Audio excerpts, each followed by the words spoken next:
واخيرا حلقة مشتريات معرض الكتاب 2024، ودي اول حلقة من المشتريات المتنوعة. هيبقى فيه حلقة تانية لان لسه في نزولة تانية وفي حاجات لسه ما جبتهاش. فلو سألتني في الكومنتات انت ليه ما جبتش من الدور دي، اعرف ان انا لسه ليا نزولة تانية. ماشي، اتفقنا. خلينا نبدأ حلقتنا وناخد كده الحاجات. الشنطة قدامي اهي تحت، هطلع منها الحاجات. اعتقد انت شفت الصورة، الشنطة على الارض وفي حواليها كتب كتيرة. فهنبتدي نطلع شنطة شنطة بقى ونتفرج براحتنا. فشايف نسكافيهك الهوت شوكليت اللي انت بتحبه، اقعد كده وتعالى نتبسط سوا. اول شنطة معانا انا حابب انها تكون اول شنطة معانا. اول شنطة معانا هي شنطة الحقيقة هدية من روايات مصرية للجيب، المؤسسة العربية الحديثة وابطالنا. الانطلاقة الجديدة لروايات مصرية للجيب، وهي انطلاقة مختلفة، انطلاقة مميزة. في البداية عايز اشكركم على الهدية اللطيفة دي، ان هم يختاروني اكون واحد من الناس اللي تتكلم على الانطلاقة الجديدة دي، فده شرف عظيم ليا الحقيقة. لان السلسلة دي او السلاسل اللي موجودة في المؤسسة العربية دي كلنا اتربينا عليها، من ملف المستقبل، رجل المستحيل، والسلاسل دكتور احمد خالد توفيق، ما وراء الطبيعة، فانتازيا، سفاري، والحاجات بتاعت الاطفال زي فلاش. فحاجات كلها نوستالجيا وكلنا بنحبها.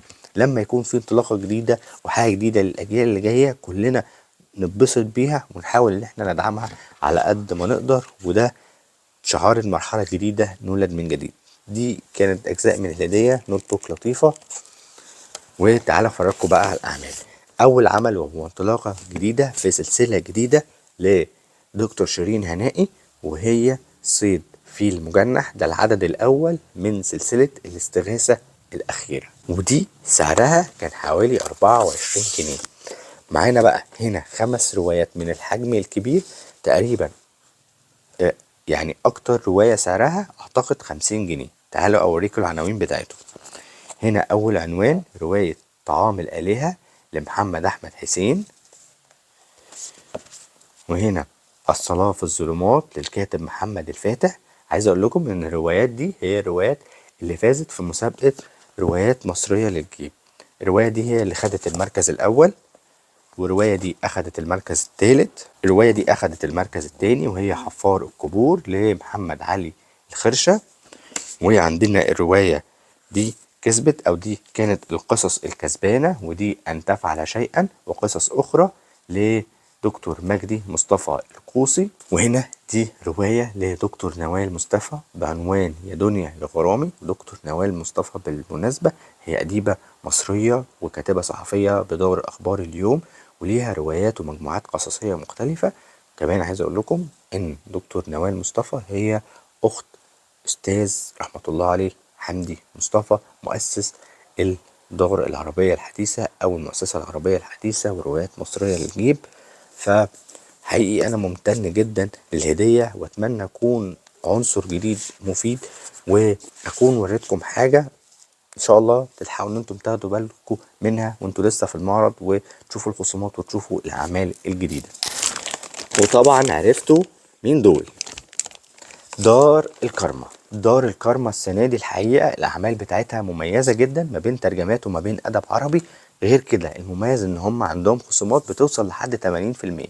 وزي ما وريتكم في الفيديوهات اللي كنت بصورها على التيك توك، إن عندهم ركن من 10 ل50، وعندهم من 50 ل100. بالإضافة إن أنت كل ما بتشتري كل ما الخصم بيزيد. يعني لو ابتداء من 5 كتب فالخصم بتاعك 40%، بعد كده او اقل من كده هيبقى 30%. فالحقيقه فرصه حلوه واعمال حلوه قوي من دار الكرمة، وكتب الحقيقه في القسم من 1 ل50 ومن 50 ل100 كتب حلوه جدا جدا جدا. فلو لسه لحد وقت الفيديو ده ما روحتش الكرمة، روح الكرمة على ضمانتي. تعالى بقى اوريك انا اشتريت ايه من هناك. اول حاجه الجزء الاولاني، وطبعا طالما في كتاب عن التربيه هتلاقيه معايا، وده هو الكتاب ده بعنوان آباء مطمئنون، أبناء سعداء، كيف توقف الصياح وتبدأ التواصل، لدكتور لورا ماركهام، وترجمة إيمان السعودي. الكتاب ده هو بيقول لك دليل رائد لتربية أطفال مسؤولين وقادرين وسعداء. فأنا مبسوط بيه جدا. بعد كده دول أعتقد إن أنا كلمتكم عنهم في حلقة الترشيحات. أول حاجة رواية أديب في الطائرة، وكلمتكم على فكرتها. لأستاذ محمد سلماوي. موت في العائلة للكاتب عبد الرحيم كمال. رواية جديدة لسمر شحاتة بعنوان الآن تبدأ حياتي. وأخيرا كتاب أو طبعة جديدة من كتب صلاح عيسى عن عبد الرحمن الجبرتي. دي كانت الحاجات في أول شنطة. تاني شنطة وجبت بقى رواية أعتقد بتنتمي للأدب البوليسي، وهي آخر كوباية قهوة لإنجي هضيب، ودي اللي بتتكلم عن طبيب نفسي بيكتشفوا إن هو اتقتل، بس كل الناس اللي حواليه هم ليهم سبب أو ليهم دافع في قتله. تاني نوع برضو تجربة لكاتب مختفي تماما عن الساحة هو أحمد حسين أبو الرجال، ورواية بعنوان تذكر 36. الكاتب ده كان من الكتاب الأكثر مبيعا، وليه روايتين هما رواية 6 إنش وللقتل اضغط 1. ودول بقى ترجمات. أول واحدة هي محادثات ليلية، ودي كفاية إنها ترجمة أماني فوزي حبشي، فبالتأكيد هتكون واحدة من الروايات المفضلة. وهنا دي ترجمة سامي جريس، فبرضه هتكون رواية مفضلة ليا. أنا قرأت له الترجمة اللي فاتت بتاعت سيدهارتا، وكانت الترجمة الحقيقة مميزة جدا وأفضل من الترجمة اللي كانت موجودة على الساحة. وأخيرا طالما عمل بيتكلم عن كتب فتأكد برضه إن هو هيكون عندي، لأن أنا بحب الأعمال اللي بتتكلم عن الكتب، وهي المكتبة المتنقلة. ومن هنا خلينا ننتقل لدار الرفادين. والحقيقة أنا مش هقول لكم ان انا اشتريت دول، لكن دول كانوا هدية من دار الرفادين على تعاون كده ما بيني وما بين الدار، ودي حاجة من الحاجات اللي انا ممتن ليها ومبسوط بيها جدا. بس دار الرفادين من الدار المميزة جدا ومن الدار القوية جدا، وعندهم اعمال مميزة كمان، بالاضافة ان هم عاملين خصومات لحد 50% او ابتداء من 50% في المعرض ده وللقراء المصريين. فحاولوا تروحوا تستغلوا الوقت ده، هم بيبقوا موجودين في صالة 3. أول عمل من الأعمال وهو موت في العائلة، هو عمل قديم شوية الحقيقة، ده كان من اختياري وأنا كنت حابب أقراه. الرواية دي من فترة كبيرة جدا وأنا حابب أقراها، رواية مميزة، فأنا عايز اتبسطت إن هم وافقوا إن الرواية دي تبقى معايا. ده عمل بقى من الأعمال الجديدة، عمل مميز، رواية تاريخية مميزة جدا وبارعة جدا. الرواية دي بتتكلم عن شبه جزيرة إيريا في الوقت اللي اتعرفت فيه او اللي كان فيه انقسام سياسيا وثقافيا. الرواية دي بتتكلم عن وقت مهم جدا ووقت صعب جدا وفترة تاريخية مهمة، فرواية من الروايات المميزة الحقيقية. بعد كده عندنا لسه كام عمل تانيين، والعمل ده برضو انا حبيت ان هو يكون عندي. بحب الاعمال اللي بتتكلم عن القراءة والكلام عن القراءة، فدي كانت بعنوان تباريح القراءة للكاتب نعيم بن محمد الفارسي. والكتاب ده نمر الليل. يعني انا كنت عايز الرواية دي تبقى عندي، فانا مبسوط جدا بالتعاون ده، ومبسوط ان الرواية دي برضو من الروايات اللي اصبحت موجودة في مكتبتي. واخر عمل برضو من الاعمال الجديدة دكتور غرين، واحد من الاعمال اللي ما عندي انا اي فكرة الحقيقة، بس متحمس ليها. والكتب نفسها بتاعت دار الرافدين انا مبسوط بيها كده، وجودها عندي كده مبسوط بيها. عندهم اعمال حلوه الحقيقه، وعندهم اعمال مميزه، عندهم كتب صغيره.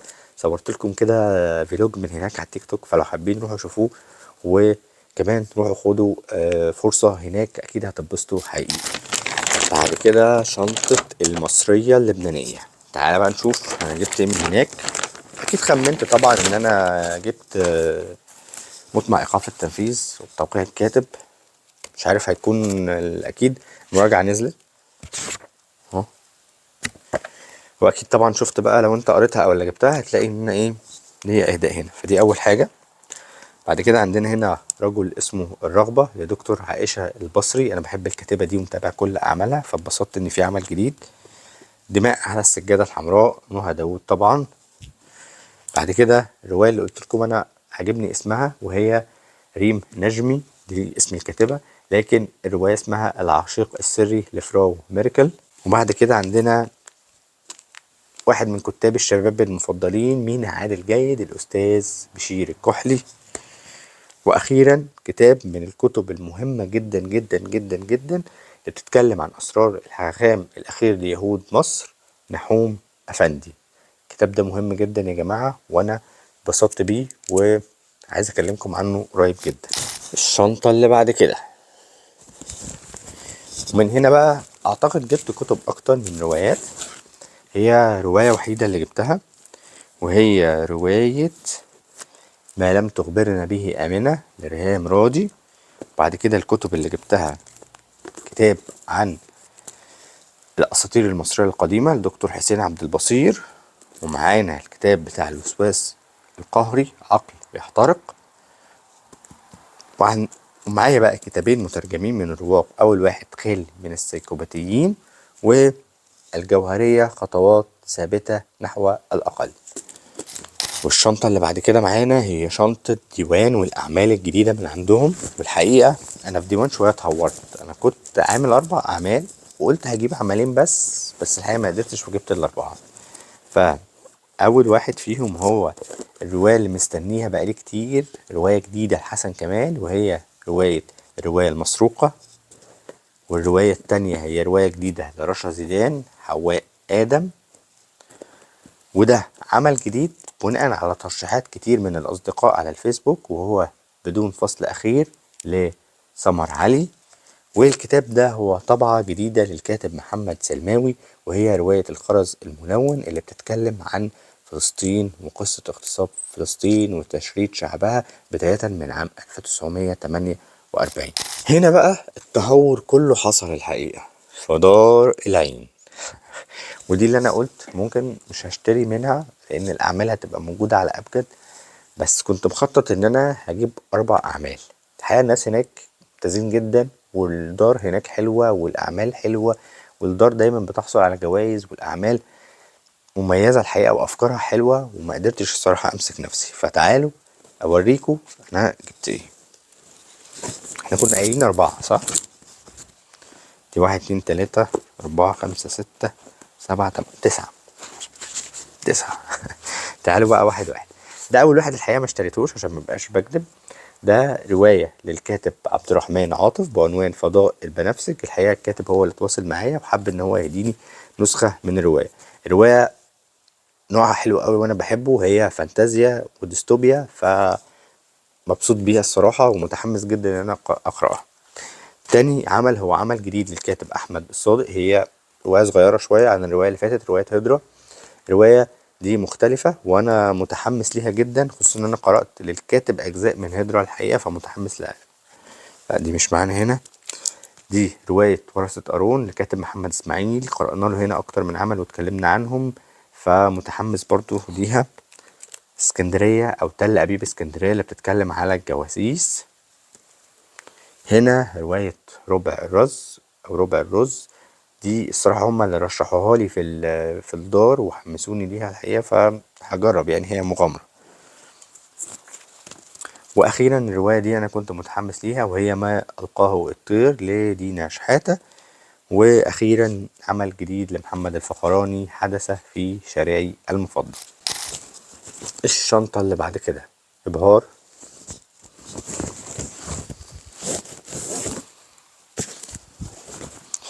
يعني في حاجات جبتها وفي حاجات اهداءات من الدار الحقيقة، وفي حاجات اهداءات من الكتاب. فتعالوا كده واحدة واحدة.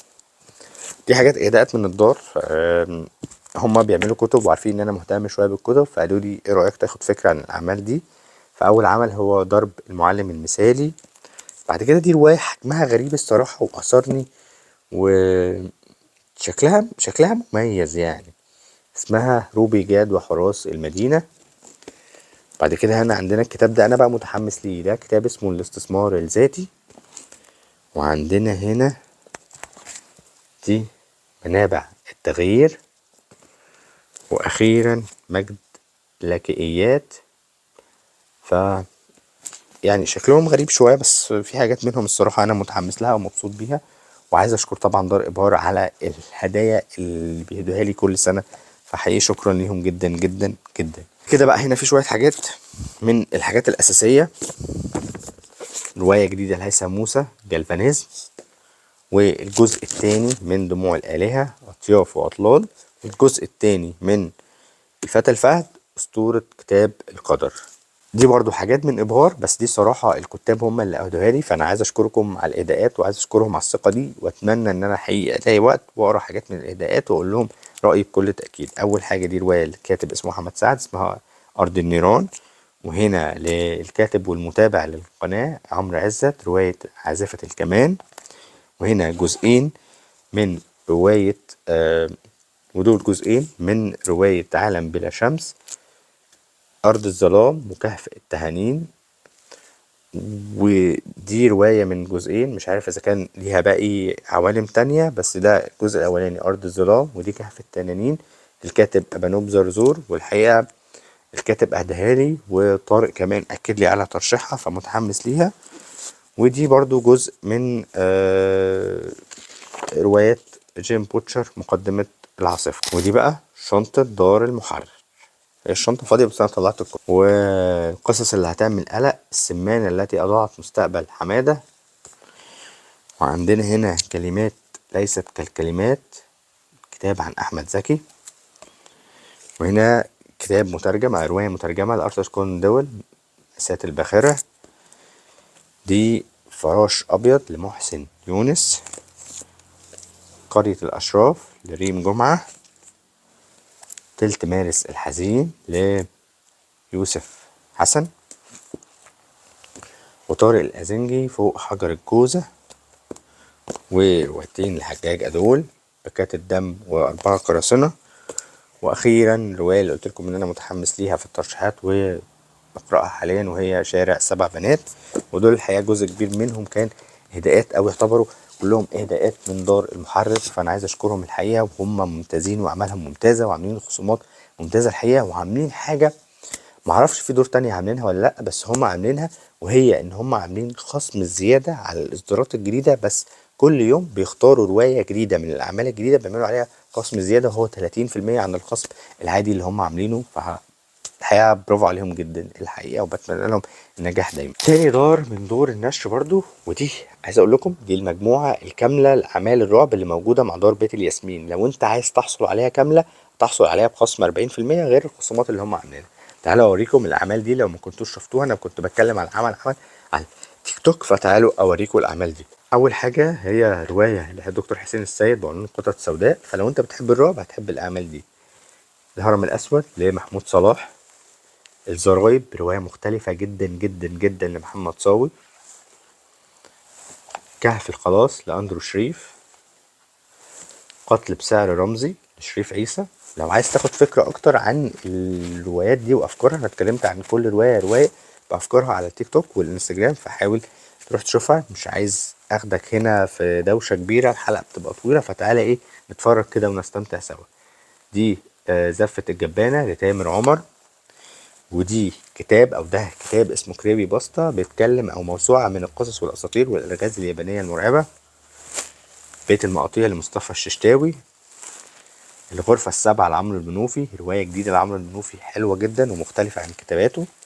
الكاشف لمحمد شعبان. الخروج للزاوية لفهد حسن. والاسود لأحمد زكي. واخيرا كتاب الكنوز لإسلام عبد الله. دول المجموعة الكاملة من أعمال الرعب الأصلية مع دار بيت الياسمين، ففرصة حلوة جدا. تقريبا يعني هتاخد 6 كتب ببلاش لو جبت المجموعة كلها على بعض. عايز أقولك كمان إن بيت الياسمين مش بس مهتمين بأعمال الرعب، دي أول مرة يعملوا الحاجة دي، لكن اهتمامهم الأساسي عن كتب مختلفة في دراسات سياسات تاريخ. وبيهتموا برضو بالكتب اللي بتتكلم عن الأديان، فعندهم مثلا كتاب جديد بعنوان المجد والذهب والإنجيل. وعندهم برضو كتاب تاني من الكتب المهمة وبرضو نفس المترجم، وهو عندما أصبح المسيح إلها. وعندنا برضو كتابين دول من الكتب الحلوة قوي برضو، واحد اسمه صلوات العالم لفالح المهدي، والتاني ليه هو البحث عن جذور الإله الواحد. فعندهم أعمال حلوة وأعمال قيمة الحقيقة، وعاملين تنوع ما بين الجيل ده وما بين الجيل ده. عايز كتب وكتب معينة هتلاقي بالشكل ده، عايز روايات بشكل مختلف هتلاقي برضو النوع ده. دار الشروق الحقيقة في حاجات كنت عايز اجيبها، بس لسه في حاجات ما صدرتش او ما كانتش موجودة او ما تمش طباعتها. بس الحاجة اللي جبتها الوحيدة هي سيدة القرفة لرحمة ضياء، الرواية التانية ليها متحمس ليها جدا جدا جدا. وعندنا هنا رواية من المرايا، من دار المرايا لمحمد عبد الجواد، رواية جديدة بعد ثلاثيته اللي فاتت، والرواية دي بعنوان أميرة البحار السبعة. وعندنا هنا بقى بعض الإهداءات برضو من الكتاب. هنا دي رواية من دار الحلم بعنوان العالم المقلوب. وهنا رواية مانيلا للكاتبة فاطمة وليد، دي تاني عملها أعتقد، وعندنا هنا عملين من دار المصري، أول واحدة للكاتب عمرو الصياد بعنوان إيرام، والتانية كرتوناج أو كرتوناج للكاتب عمرو عبده. وأخيرا القاهرة عدن تظهر للنور للكاتب أحمد الزيني، مكتوب هنا أول رواية ريترو فيوتشرزم، فمتحمس ليها ومتحمس اصلا من كلامه عنها بشكل كبير جدا. فاعتقد ان الرواية دي من الروايات اللي هنتكلم عنها قريب جدا وهقرأها قريب جدا جدا جدا. عندنا هنا كتاب مهم جدا من دار الرسم بالكلمات، انا لسه في اعمال هجيبها من دار الرسم بالكلمات، بس خليني اكلمكم على الكتاب ده وفكرته المختلفة. الكتاب ده اسمه انفاس وقراطيس لكاتب عراقي دكتور ضياء الجنابي. الكتاب هنا فكرته ان الكاتب بيتكلم عن لمحات انثروبولوجية عن الثقافة والادب الهولندي الحديث. لما قلبت في الكتاب كده لقيت ان الكتاب بيتكلم على بعض الشخصيات الهولندية وحاجات كتيرة من الثقافة الهولندية وروايات من الثقافة الهولندية، الادب الهولندي والاختلافات. يعني مثلا من الحاجات اللي كان بيتكلم عنها الرواية اللي خدت جائزة البوكر وهي قلق الامسيات اللي اترجمت مع دار العربي، دي مثلا من الحاجات اللي اترجمت، لكن في اعمال كتيرة ما اترجمتش هو هنا بيلقي عليها الضوء وبيقول لك الرواية دي بتتكلم عن ايه ودي خدت جايزة وايه الافكار اللي فيها. فاعتقد كتاب مهم لاي حد مثلا ناوي يترجم او اي حد عايز يشوف مشاريع جديدة للترجمة، هيكون كتاب حلو قوي وكتاب مختلف الصراحة. وبما اننا جبنا سيرة دار الرسم بالكلمات، فبرضو احد الكاتبات هناك اهدتني بوكس لطيف جدا، فخليني نفتح اوريكم معايا البوكس ونشوف الروايات بتاعتها فيه. ده البوكس اللطيف بتاعها، عايز اشكرها عليه. البوكس والبوكس فيه الروايتين بتوعها، الرواية الأولانية ليها لمورا والرواية التانية لخمس ساعات لا أكثر، فعايز أشكرها عليهم جدا جدا جدا وعلى البوكس اللطيف ده. وأخيرا آخر 3 حاجات معانا، العدد السادس مكالمة موت لحلمي مهران، ودي قصص مختلفة ما بين شابين بيكتبوا، شابين متحمس لهم جدا، هما محمد فؤاد وعلي الطليمي. دي مجموعة قصصية ما بينهم هما الاتنين اهدوها لي، فشكرا ليهم وعلى وعد بقراءتها ان شاء الله.